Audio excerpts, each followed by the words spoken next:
Quick Skill by HiSlide. Step 1.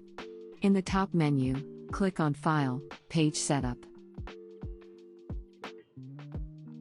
Step 2. In the Page Setup window, select Custom.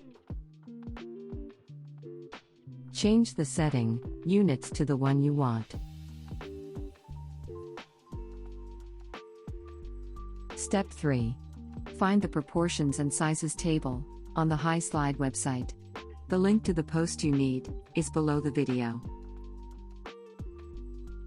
Choose the size you want.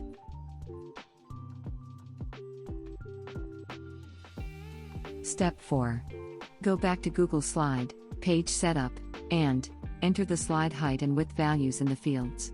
Click Apply. Your slide in Google Slides is now vertical.